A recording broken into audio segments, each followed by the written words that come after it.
Hello' guys, good evening. মই কুমাৰ সঞ্জিত গগৈ।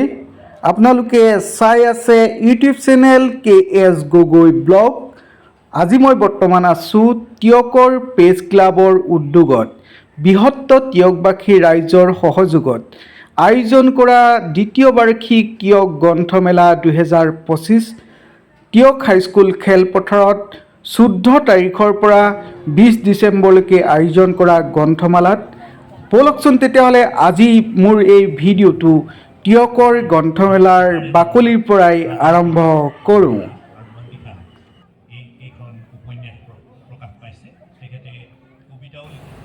তেখেতক এয়া সন্মান যাচিছে। সন্মানীয় অতিথিসকলক অকণমান মৰম সন্মান যাচিব বিচাৰিছে আৰু তেখেতৰ গ্ৰন্থখন সেইখন স্মাৰক এখনেই চেলেঙেৰে সৈতে সম্ভাষণ সম্বৰ্ধনা নিবেদন কৰিছে আৰু আন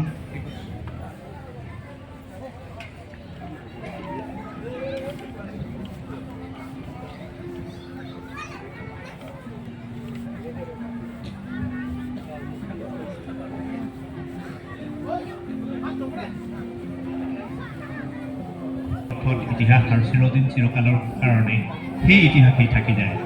ইতিহাসৰ গ্ৰন্থবোৰ, ইতিহাসৰ প্ৰতিষ্ঠিত তথ্যবোৰ, ইতিহাসৰ বিভিন্ন সময়ত মতাদৰ্শ, ৰাজনৈতিক দৃষ্টিভংগী, শাসক গোষ্ঠী এইবিলাকে সলনি কৰি দিব পাৰে। এইবিলাকে এনেকুৱা ধৰণৰ নেৰেটিভ বৃত্তান্ত তৈয়াৰ কৰিব পাৰে যিবোৰ বৃত্তান্তৰ প্ৰাদুৰ্ভাৱত ইতিহাসৰ কিছুমান তথ্য নাইকিয়া হৈ যাব পাৰে। কিন্তু গল্পকাৰসকলে আৰু ঔপন্যাসিকসকলে ইতিহাসক যি ধৰণে তুলি ধৰে, ইতিহাসক যি ধৰণে ধৰি ৰাখে, সমাজৰ এটা স্তৰৰ বৃত্তান্তকেই কয়। গতিকে সেইসমূহৰ সমাজ জীৱন, ৰাজনীতিক যিবোৰ নিৰ্মূলভাৱে তাত চিত্ৰিত হৈ থাকে। আৰু দ্বিতীয় কথা, যিবোৰ সফল গল্প, সফল উপন্যাস, সফল কবিতা, যিবোৰ কালজয়ী গল্প, কালজয়ী উপন্যাস, কালজয়ী কবিতা, যিবোৰ মূলতঃ যিবোৰ কালজয়ী সাহিত্য, সেইবোৰ আচলতে কিতাপৰ আকাৰত ৰৈ নাথাকে। সেইবোৰ মানুহৰ মনত এই আশা আৰু এই বিশ্বাসেৰে এই গ্ৰন্থখন উন্মোচন কৰা হ'ল বুলি ঘোষণা কৰিলোঁ। ধন্যবাদ।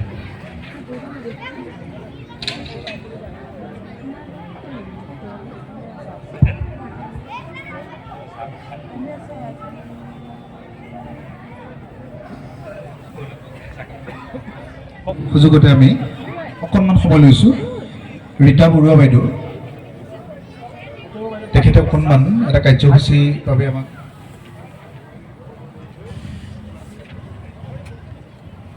আৰু তাৰ লগে লগে আমি আগবাঢ়ি যাম অধীৰ আগ্ৰহেৰে ৰৈ থকা আজি অনুষ্ঠানৰ মুখ্য অতিথি নীলিম কুমাৰ ডাঙৰীয়াৰ কবিতা আৰু কথাৰ মাজলৈ মই ডক্টৰ যতীন কোঁৱৰ ডাঙৰীয়া মঞ্চলৈ আমন্ত্ৰণ জনাইছোঁ আৰু ৰীতা বৰুৱা বাইদেউক তেখেতক সম্ভাষণ সম্বৰ্ধনা জনোৱাৰ বাবে মঞ্চলৈ আহিবলৈ জনালোঁ।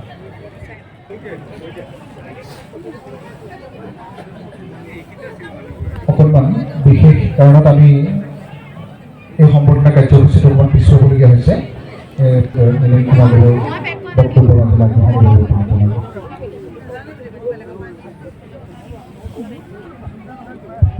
ধন্যবাদ।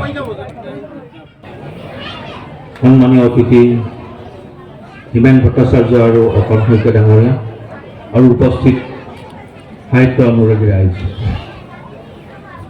মই কথা কোৱা মানুহ একেবাৰে নহয় আৰু এইখন যিহেতু কবিতাৰ অনুষ্ঠানো নহয়, গতিকে মই অলপ বিপাঙত কৰিছোঁ। মই শংকৰক কৈছোঁ, গৌৰৱক কৈছোঁ যে মই কবিতাই পঢ়িম আৰু বিশেষ কথা ক'ব নোৱাৰোঁ। কবিতা হ'ল,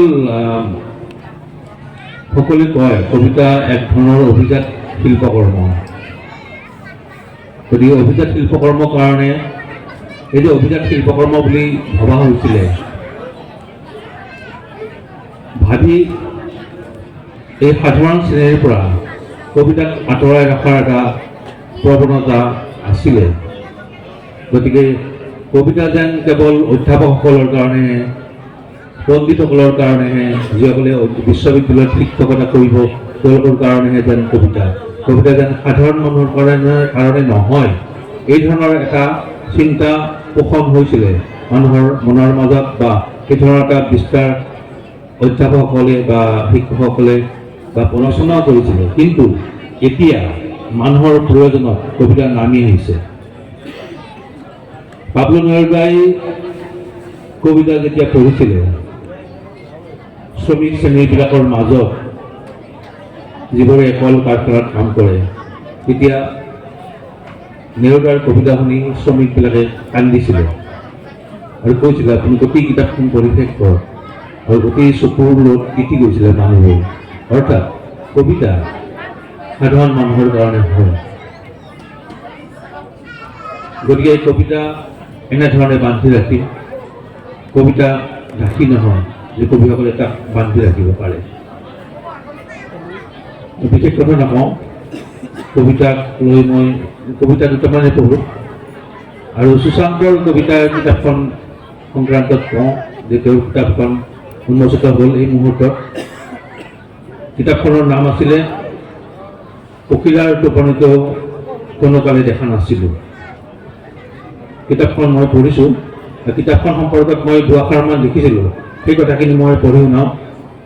তেওঁৰ কবিতাখিনিত আছিলে চিত্ৰকল্প নিৰ্ভৰ কবিসকলৰ দৰে সুশান্ত বৰাই কোনো দৃশ্য বা চিত্ৰ নিৰ্মাণ কৰি আমাক তাৰ অৰ্থৰ কাষলৈ লৈ নাযায়, বৰং তেওঁ নিজৰ বক্তব্যৰ মাজেৰেহে আমাক লৈ যায় বা প্ৰৱেশ কৰোৱায় কোনো দৃশ্যৰ মাজত, আৰু সেই দৃশ্যৰ মাজত নিজকে পাইহে উপলব্ধি কৰিব পাৰোঁ কবিতাটোৰ অৰ্থ।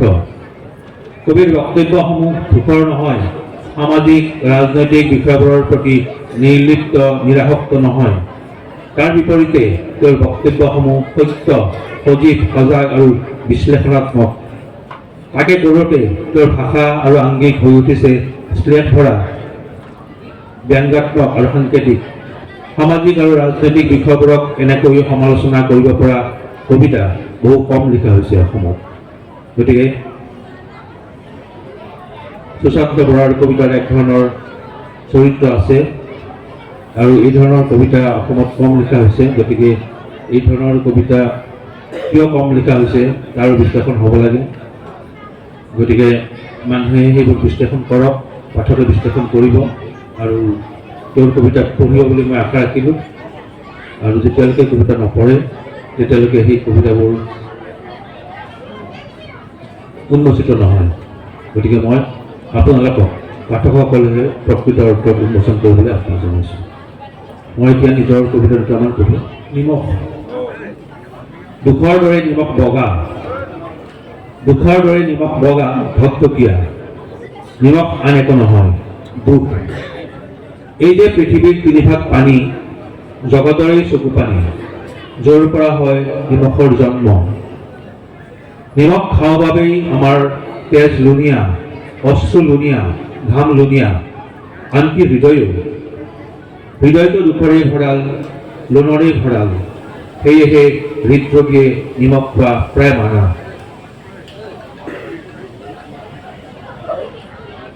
নিমখ খাওঁ বাবেই আমি দুখত পৰোঁ, নিমখ খাওঁ বাবেই আমি দুখত পৰোঁ। সেয়েহে আমাৰ জীৱনৰ তিনিভাগেই দুখ। তথাপি নিমখ সকলোৰে প্ৰিয়। নিমখ নহ'লে আমাৰ পেটলৈ ভাত নাযায়, নিমখ নহ'লে সকলো সোৱাদ হয় মিছা। আমাৰ জিভাই আটাইতকৈ পচন্দ কৰে নিমখ। কাৰণে অকাৰণে আমি নিমখ খাওঁ, কাৰণে অকাৰণে আমি দুখ পাওঁ। সুখতো আমাৰ চকুলো নিমখীয়া, দুখতো আমাৰ চকুলো নিমখীয়া। শিশুৱে নিমখ নাখায়, সিহঁতক গাখীৰত মিহলাই দিব লাগে আনন্দ অৰ্থাৎ চেনি।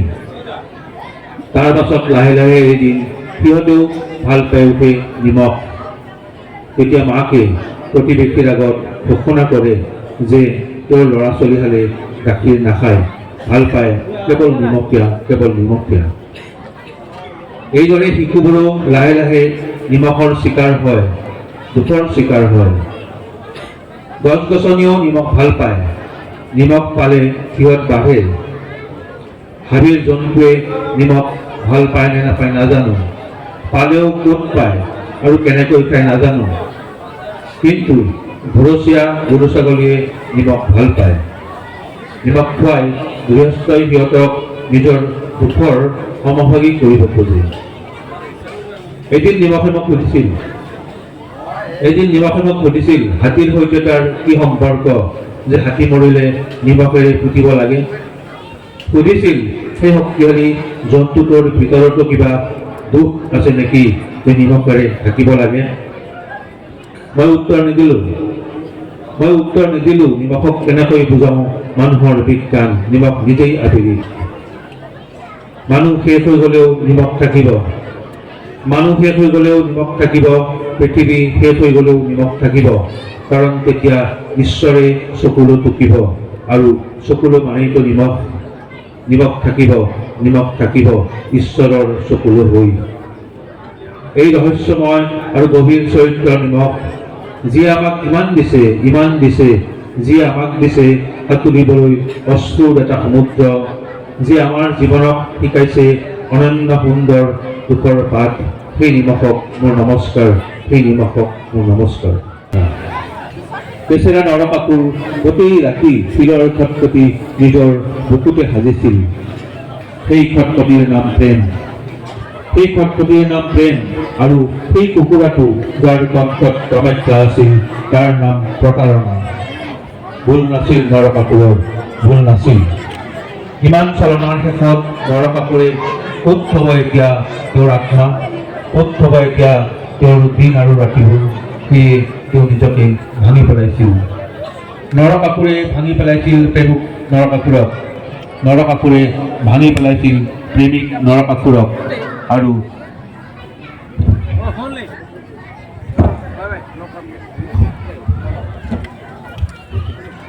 আফৰোজা আখতাৰৰ মন্দিৰ বুকুত মছজিদ এটা থকাৰ পিছতো আফৰোজা আখতাৰৰ শান্তি নাছিল। মন্দিৰ এটা নবনোৱালৈকে বুকুত। তাকে লৈ বহুত কাহিনী আছে, সঁচা মিছা বহুত ফুচফুচনি। কিন্তু এটা কথা ঠিক, আফৰোজাই মোক সুধিছিল মন্দিৰ বনাবলৈ ক'ৰ পৰা আনিব ইটা। মই কৈছিলোঁ অযোধ্যা বৃন্দাবনৰ পৰা আনিব নালাগে, ঘৰৰ ওচৰৰ ইটা ভাটিটোৰ পৰাই আনা। কৈছিলোঁ চিমেণ্ট বালিও আনিবা ঘৰৰ ওচৰৰ আটাইতকৈ সৰু দোকানজনৰ পৰা। মিছা কথা ক'ব নোৱাৰা বাবে যিজন হৈ থাকিল সদায় সৰু বেপাৰী। আৰু মছলা মাৰিবলৈও পানী আনিব নালাগে নদীৰ পৰা। মছজিদ মন্দিৰৰ কটাকটি মৰামৰিত বহু মানুহ উঠি গৈছিল এই নদীৰ যে কিমান কষ্ট হৈছিল উটুৱাই নিবলৈ সেইবোৰ নদীবোৰ। আৰু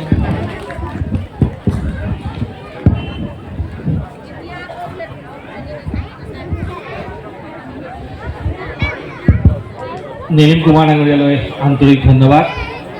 তেখেতৰ কবিতাই বহু সময় ধৰি আমাক মন্ত্ৰমুগ্ধ কৰি ৰাখিলে। পুনৰবাৰ তিয়ক গ্ৰন্থমেলাৰ তৰফৰ পৰা তেখেতক আন্তৰিক ধন্যবাদ জনাইছোঁ। আমাৰ আৰু কিবা সত্যকাম বৰঠাকুৰৰ কথাখিনিৰ সৈতে মই একমত। অসমত কিতাপৰ পাঠক কমা নাই, কিতাপৰ চাহিদাও কমা নাই, আৰু পাঠকৰ আমি এতিয়াও চিন্তিত হ'বলগীয়া অৱস্থা হোৱা নাই।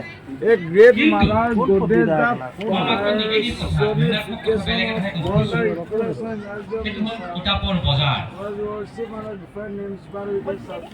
মোৰ বিবেচনাৰে তিনিটা বস্তুৱে অসমৰ কিতাপৰ বজাৰত প্ৰভাৱ পেলাইছে, আৰু সেই তিনিটা প্ৰভাৱ নিগেটিভ, ঋণাত্মক প্ৰভাৱ। প্ৰথম মই খুব চমুকৈ কম, সময় কমাই আহিছে, আৰু ইয়াৰ মূল কাৰণ হৈছে যে ছপাৰ কামৰ দাম বাঢ়িছে, বিশেষকৈ কাকতৰ দাম বাঢ়িছে, কাগজৰ দাম বাঢ়িছে। কাগজৰ দাম বঢ়াৰ কাৰণে ছপা কাগজৰ দাম বাঢ়িছে, আৰু ইয়াৰ পৰিণতিত কিতাপবোৰৰ দাম বাঢ়িবলৈ লৈছে। এই এটা পাঠকৰ কাৰণে সমস্যা।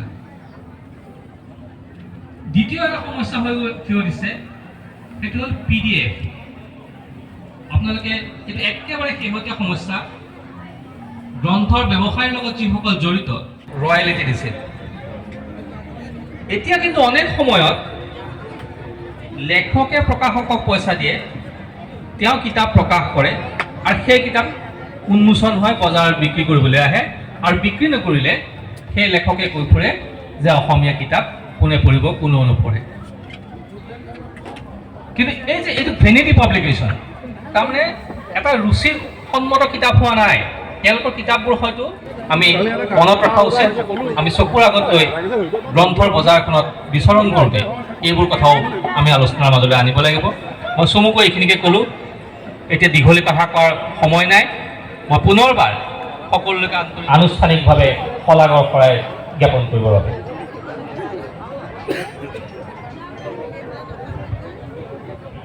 আৰু কবিয়ে তেখেতসকলে গ্ৰন্থ প্ৰণয়ন কৰি দ্বিতীয় গ্ৰন্থমেলাৰ বাকৰিত উন্মোচনৰ বাবে সিদ্ধান্ত ল'লে এয়া এক ঐতিহাসিক সিদ্ধান্ত বুলি আমি বিবেচনা কৰি সেই কেইগৰাকী গ্ৰন্থ প্ৰণেতাক আমি কৃতজ্ঞতা জনাই আজিৰ মোৰ শলাগৰ শৰাই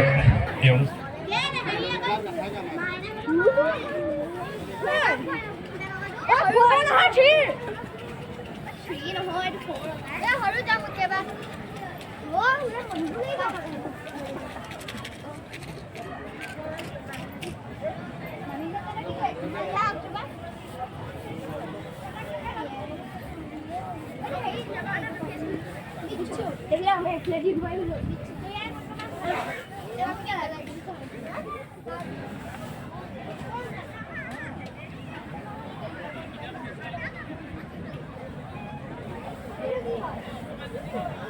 হেৰি হে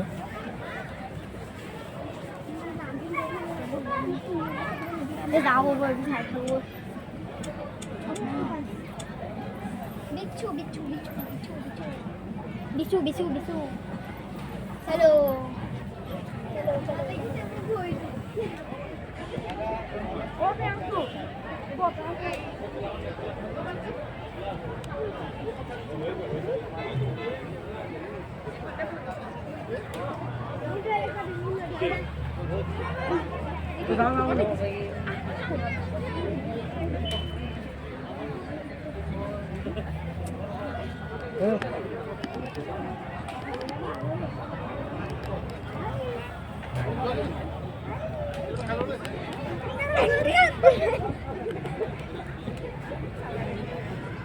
লগে লগে আৰম্ভ হোৱাৰ কথা ইতিমধ্যে ঘোষণা কৰিছে মই এই মুহূৰ্ততে আপোনালোকৰ পৰা 10 মিনিট সময় লৈছোঁ আমাৰ দুগৰাকী অতিথি অকণমান চিনাকি কৰাই দিবৰ বাবে প্ৰথমতে মই মঞ্চলৈ আগবঢ়াই আনিবৰ বাবে অনুৰোধ জনাইছোঁ যে আজি চতুৰ্থ সমাজকৰ্মী বিভিন্ন সামাজিক অনুষ্ঠান প্ৰতিষ্ঠানে যথাযথ আদৰণি জনাবৰ বাবে দিয়ক কৃষ্ণাবৰ সভাপতি বিজু দলুৱাল ডাঙৰীয়াক আহ্বান জনাইছোঁ আনুষ্ঠানিকভাৱে সৃষ্টিৰ আখৰা শীৰ্ষক প্ৰতিযোগিতাৰ মাননীয় বিচাৰক মণ্ডলী আৰু সমূহ গ্ৰন্থপ্ৰেমী ৰাইজলৈ আমাৰ শব্দদানৰ তৰফৰ পৰা সশ্ৰদ্ধ প্ৰণিপাত নিবেদন কৰিছোঁ।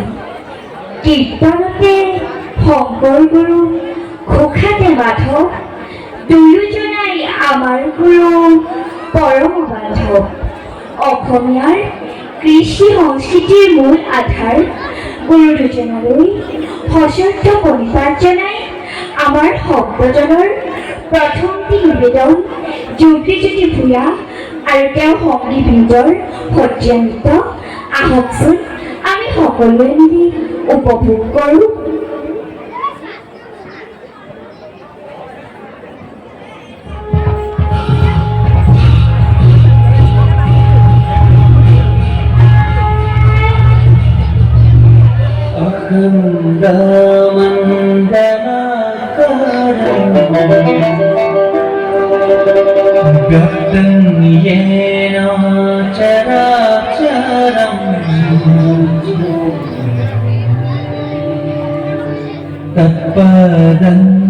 तत्पदर्शितं येन तस्मै श्री गुरवे नमः।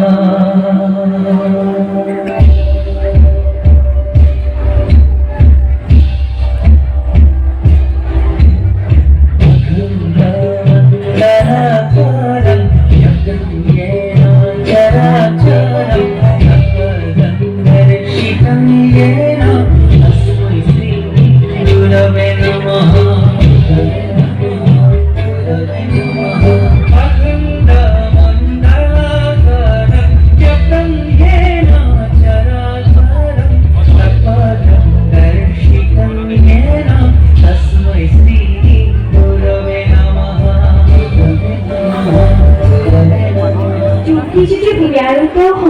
দিবলৈ ধন্যবাদ থাকিল।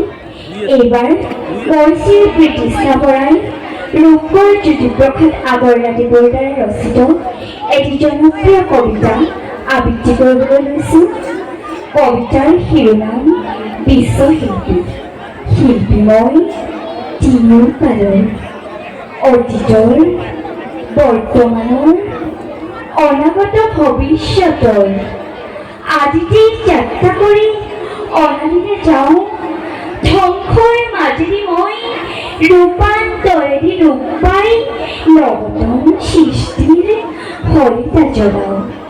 জনতাৰ হৃদয়ত মোৰ সোমোৱাই দে, মই বিধু বিশ্ববেশ। নতুন দৃষ্টিৰে চাওঁ সৃষ্টিৰ অন্বেষ। নানা ভাষা, নানা আশা, নানা জাতি বৰ্ণজনী মই শুনি বিশ্ব জনতাৰ এক অপূৰ্ব সংগীত। সেই সংগীতৰ প্ৰতিধ্বনি তোলে মোৰ গানে সুৰে সাম্য সমৃদ্ধিৰ মহামহত্বৰ। পাতিবলৈ শান্তিৰ নৱলোক এই পৃথিৱী। ধন্যবাদ। এইবাৰ আমাৰ শব্দদলে জনপ্ৰিয় কণ্ঠশিল্পী মহেন্দ্ৰ হাজৰিকাৰ এটি গীতত অনুষ্ঠান কৰিবলৈ লৈছে প্ৰজ্ঞান বৰঠাকুৰ আৰু তেওঁৰ সংগীবৃন্দই। আহকচোন আমি সকলোৱে তেওঁৰ অনুষ্ঠান উপভোগ কৰোঁ।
নানা জাতি উপজাতি হবে মিলি হলো আমি অসমীয়া জাতি ওই গোবিন্দাই রাম। বিপদে সুপদে বিহুকে ভাবি সেরে চলি বাঁধো আদি ওই গোবিন্দাই Ram.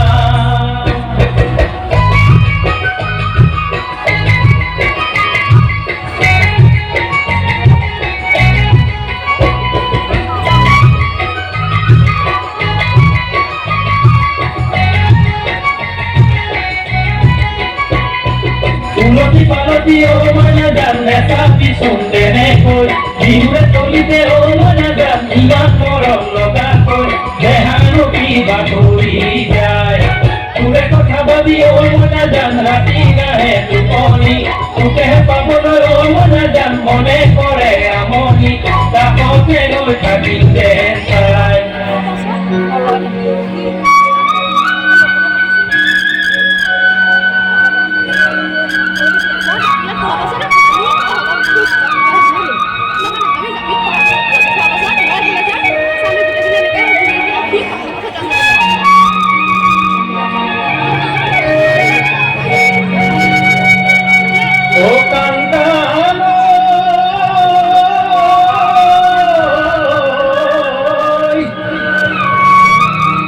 Siroki holo mesa Keloi baru kudisa O keloi baru kudisa Kankan ho O Hibigasen palumena এই বিহু আৰু নিতম কাংখানৈ অসমীয়াৰ বুকুৰ দংখায়ো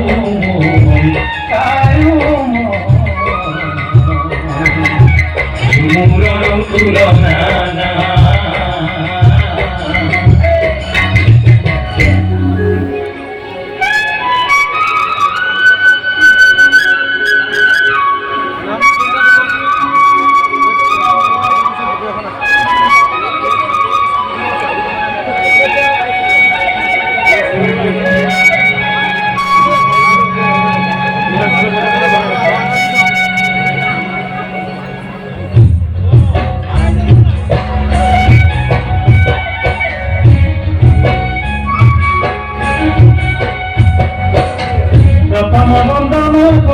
সরস্বতী মাধুরী আখরা বন্দন বিজম নারী মদন ঝুমরা গোলহারি আখরা বন্দন বিজম নারী Madan Jhumra গোলহারি Jagi jump, jagi jump, jagi jump, jagi jump, jagi jump, jagi jump.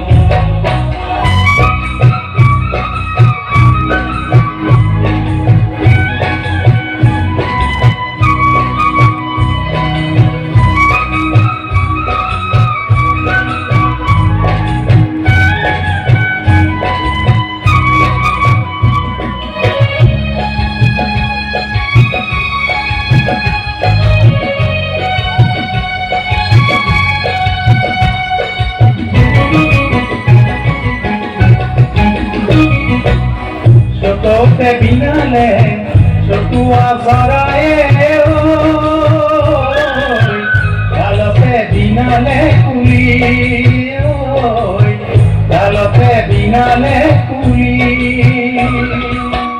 Unibo ekoga, ulam ko bihuan loi bihumari, অন্তৰৰ কথা কম খুলি কৈ জান অন্তৰৰ কথা কম খুলি অতিকৈ চেনেহৰ বিহুতি আহিলে তুলনা পাবলে না বছৰৰ বিহুতি আজৰি আনিছে ৰাম আৰু ৰহিমে পাই বছৰৰ বিহুতি আজৰি আনিছে ৰাম আৰু ৰহিমে পাই ৰাম আৰু ৰহিমে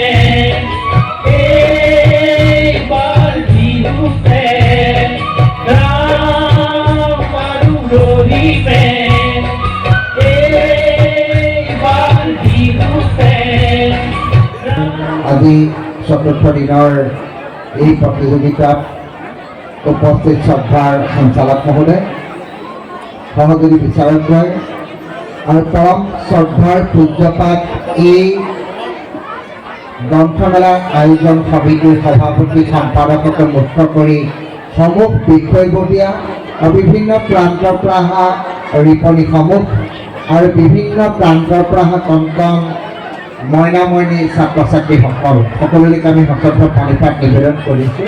প্ৰেক্ষাগৃহত সদৌ অসম জাতীয় বিদ্যালয় সন্থাই আয়োজন কৰিছিলে, তাত গৈছিলোঁ যদিও ইমান আমোদজনকভাৱে এই কনচেপ্টটোৰ ওপৰত পোৱা নাছিলোঁ। আচলতে এই কনচেপ্টটো হৰি দত্ত ছাৰে বৰ সুন্দৰভাৱে এইটো পৰিকল্পনা কৰি আমাক বিচাৰকৰ দায়িত্ব অৰ্পণ কৰিছে। আচলতে জটিল কৰ্ম, এই কৰ্ম আচলতে যিটো ধৰণে চিন্তা চৰ্চাত কৰি এই প্ৰতিযোগিতাভাগ অনুষ্ঠিত কৰিছে, আমি সঁচাকৈ বিদ্যাবোধে ক'ব পাৰোঁ যে তেখেতসকল সফল হৈছে, যিহেতু বহুত বিদ্যালয় ইয়াত অংশগ্ৰহণ কৰিছে আৰু কণ কণ মইনা মইনীসকলৰ লগতে এটা পৰিৱেশ সংৰচনা কৰা পুৰস্কাৰটো আচলতে ডাঙৰ কথা নহয়, পুৰস্কাৰ কি পাব সেইটো কথা নহয়। এই মঞ্চখন সাহিত্য সভাৰ মঞ্চ, সাহিত্যৰ বাকৰিত আহি সাহিত্যৰ লগত যে এই কণ কণ মইনা মইনীসকল সংযুক্ত হ'বলৈ পাইছে, এই আমাৰ সকলোতকৈ ডাঙৰ গৌৰৱৰ কথা। নাচবোৰ শিকিব লাগিব, গীতবোৰ শিকিব লাগিব, বাদ্যবোৰ শিকিব লাগিব, সেই কথা সকলোৱে জানে। গুৰুসকলে সদায় নিজস্ব শৈলীত শিকাইছে, সেই শৈলীক ইয়াত পৰিৱেশন কৰিবলৈ সকলোকে আনিছে। সকলোলৈকে মই শুভেচ্ছা জনাইছোঁ। এয়া মাত্ৰ মন্তব্য নহয়, মাত্ৰ মই এটা আশা কৰিছোঁ, যি পৰিকল্পনা আৰু উদ্দেশ্য আগত ৰাখি এই চিন্তা চৰ্চা ভাগেৰে এই যিটো ব্যক্তিধৰ্মী অনুষ্ঠান আয়োজন কৰিলে, তাৰ কাৰণে মই বিষয়ববীয়াসকলক বিশেষভাৱে কৃতজ্ঞতা জ্ঞাপন কৰিছোঁ। সঁচাকৈ ব্যক্তিধৰ্মী অনুষ্ঠান আমি নান্দনিকতা উপলব্ধি কৰিবলৈ পাইছোঁ। মানে এটা ইমান সানমিহলি, ইমান সুন্দৰ, ইমান নান্দনিকতা, ইমান প্ৰমূল্যবোধৰ এটা সুন্দৰ উপস্থাপন ছাত্ৰ ছাত্ৰীসকলে কৰিছে। আৰু বিশেষকৈ সাহিত্যৰ মঞ্চৰ বাকৰিত কৰিছে। এইখন যিহেতু গ্ৰন্থমেলা বাকৰিৰে কণ ল'ৰা ছোৱালীসকলক যে আপোনালোকে আনিছে, সেয়ে চবতকৈ ডাঙৰ কথা আপোনালোকে কৰিছে। এইবিলাকৰ লগত পৰিচয় কৰাইছে, জাতিটোৰ লগত পৰিচয় কৰাইছে। এইখন মঞ্চলৈ অহাৰ পৰা আমাৰ জাতিটোৰ লগত গোটেই বস্তুটোৰ পৰিচয় ঘটিছে। মানে জাতিৰ সত্তাৰ লগত যিখিনি বস্তু আমাৰ গোটেই বস্তুখিনি আছে, সেই সত্তাৰটোৰ প্ৰয়োজন মানে গ্ৰহণ হৈছে। মই ভাল লাগিছে, সকলোকে মই অনুৰোধ জনাইছোঁ, পুৰস্কাৰ সৰ্বোচ্চ বুলি নাভাবিব। পুৰস্কাৰ কাৰণে দক্ষতা সহকাৰে সকলোৱে কৰিব, সকলোৱে উপস্থাপনত আমি চাম। ফলাফল কাকো আমি কীৰ্তিমালি নকৰোঁ, যাৰটো যোগ্য বুলি ভাবোঁ তাকেই পুৰস্কাৰ দিম। পুৰস্কাৰ ক্ষেত্ৰত আমি কোনো কীৰ্তিমালি নকৰোঁ। মোৰ কোনো ল'ৰা ছোৱালী নাই, মোৰ কোনো কিবা নাই, মই নিজস্বভাৱে বুলি নাচাওঁ। আমি যি সুন্দৰভাৱে যিটো গাঁথনি আমি কাঠামোৰ বনাম, সেই কাঠামোৰতে ফলাফল ওলাব। আপোনালোকে পুৰস্কাৰ, মই কৈছোঁ বাৰে বাৰে, পুৰস্কাৰ সৰ্বোচ্চ বুলি নাভাবি এই যে গোটেই কণ কণ ছাত্ৰ ছাত্ৰী অভিভাৱকসকল ইয়ালৈ আহিলে, সকলোলৈকে মই শ্ৰদ্ধা জনাই মাত্ৰ 5 মিনিট সময় আমাৰ যিহেতু দিছে, মই মোৰ ফালৰ পৰা আমাৰ সহযোগী বিচাৰকসকলে বিভিন্ন ধৰণে কথাখিনি ক'ব। মই প্ৰতিযোগিতা সম্পৰ্কত কথাখিনি নাই কোৱা, এইকাৰণে নাই কোৱা যিহেতু আমাৰ প্ৰতিযোগিতা চলিয়ে আছে, গতিকে মই প্ৰতিযোগিতা সম্পৰ্কত কথাখিনি মই দিয়া নকওঁ। কাৰণ আপোনালোকে সুন্দৰভাৱে পৰিৱেশন কৰিবই লাগিব, হাত পাৰৰ পৰা সেইখিনি কৰিবই লাগিব, সেইখিনি চামি ভংগীমা ষষ্ঠ পৰিঘৰ পৰা সেইখিনি আমি চামি, গোটেই বস্তুবোৰ চামি, শব্দৰ উচ্চাৰণৰ পৰা গাঁথনিৰ পৰা এইবিলাক চামি, সুন্দৰতাটো আমি নিৰ্ভৰ কৰিমেই, সেইবিলাককে ভিত্তি কৰি পুৰস্কাৰটো দিম। সকলোলৈকে শুভেচ্ছা জনালোঁ। আৰু শেষত উদ্যোক্তা আমাৰ হৰিদত্ত ছাৰকে প্ৰমুখ্য কৰি যিসকল সাংস্কৃতিকভাৱে জড়িত হৈ আছে, বাইদেউ আছে, আমাৰ গজেন্দ্ৰহেঁত আছে, যিসকল ব্যক্তি আছে, সকলোলৈকে শ্ৰদ্ধা জনাই মোৰ চমু বক্তব্য এই আশাকে কৈ আমি এই গ্ৰন্থমেলাৰ সৰ্বোত্তৰ উন্নতি কামনা কৰি মোৰ আশা সামৰণি মাৰিলোঁ। কৃষ্ণ।